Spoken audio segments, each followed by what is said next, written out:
मैं फिर वो आपको आखिरी बता दूँ, ये पक चुकी हमारी सब्ज़ी। मैंने चूल्हा ऑफ़ कर दिया।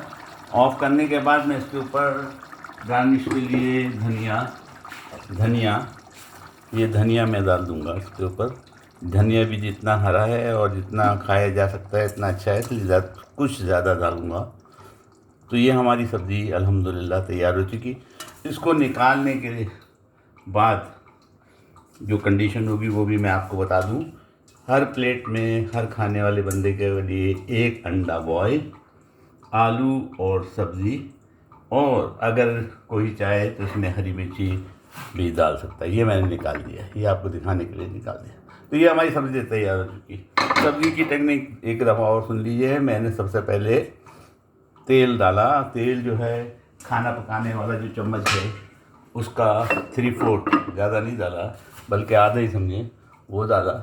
और मेरा चम्मच पता नहीं खाना पकाने वाला किधर है, बहरहाल मैं इसको दिखा देता हूँ। ये समझिए इस आधा इतना चम्मच खाना पकाने वाला तेल वाला डाला।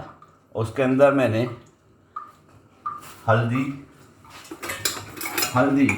ये है मेरा चम्मच हल्दी, ये है, इसको आधा चम्मच से समझिए थोड़ा सा ज़्यादा डाला। हल्दी एक खाने का चाय का चम्मच जो होता है छोटा वाला, वो आधा चम्मच से भी कम।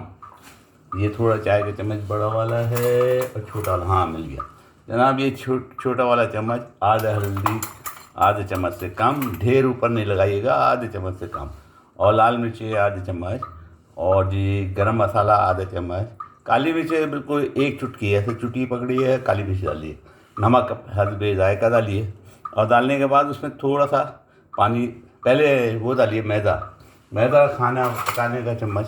क्योंकि मेरे पास टाइम नहीं, मैं लिख नहीं सकता सारी की सारी रेसिपी, इसलिए मैं दोबारा इसको रिपीट करूँ। ये खाना पकाने के चम्मच भर के मैदा इसको ऊपर तक भरा होना चाहिए, ढेर सा होना चाहिए, जिस तरह फुल लीजिएगा। और लेके डाल के उसको थोड़ा भुनिए। जब भुनने लगे तो उसमें आप पानी डाल दिए। पानी 1 कप डालिए, 1 कप पानी डालिए, 1 कप दिखा दूँ, 1 कप पानी डालिए और उसको खूब पकाइए। आलू एक काट लीजिए, उसको छिलके उतार के क्यूब बना लीजिए। आलू तकरीबन इतना बड़ा क्यूब बना लीजिए, उसको डाल दीजिए और उनको पकने दीजिए, उनको ढकना ढक दीजिए। चाहे तो पानी का 1 कप और डाल सकते हैं, क्योंकि हमने 2-3 कप पानी इस्तेमाल करना है। वो डाल दीजिए, उसको पकने दीजिए। दूसरी तरफ आप लौकी को साफ़ करें, लौकी कौली और छोटी लीजिए, और उसको मैंने गूदे के साथ ही पकाता हूँ, इसलिए उसके कतले काट लीजिए। और एक तरफ अंडे उबालने रख दीजिए, जितने अफराद हैं उतने अंडे उबाल दिए। और जब ये पक जाए तो आप इसके अंदर लौकी डालेंगे। हमने इसमें लौकी डाली, नींबू का मैंने एक टुकड़ा डाल दिया खटास के लिए, कि इन केस टमाटरों में खटास नहीं हो। और 3 से 3 टमाटर मैंने लिए थे, मैं चख के भी देखता हूँ। वाह, बड़ा ज़बरदस्त। 3 टमाटरों को भूनने के बाद उसको काटने के बाद किसी भी बर्तन में उसको गला लें, थोड़ा सा पानी डाल दिए और उसको पकाइए खूब। पकाने के बाद उसको कुचल दें और उन टमाटरों को ऐड कर दें। ऐड करने के बाद आखिर में लौकी भी डाल दिए और उनको खूब पकाइए। पकाने के जब लौकी आपकी गल जाए, आपका सालन तैयार है। इंशाअल्लाह आपको बहुत मज़ा आएगा। अब इसके ऊपर चाहूँ, क्योंकि इसमें तेल नहीं है, बिल्कुल तकरीबन नहीं है, तो इसमें मैं चाहूँगा तो मैं इसमें जैतून का तेल थोड़ा सा डाल दूँगा और इस तरह।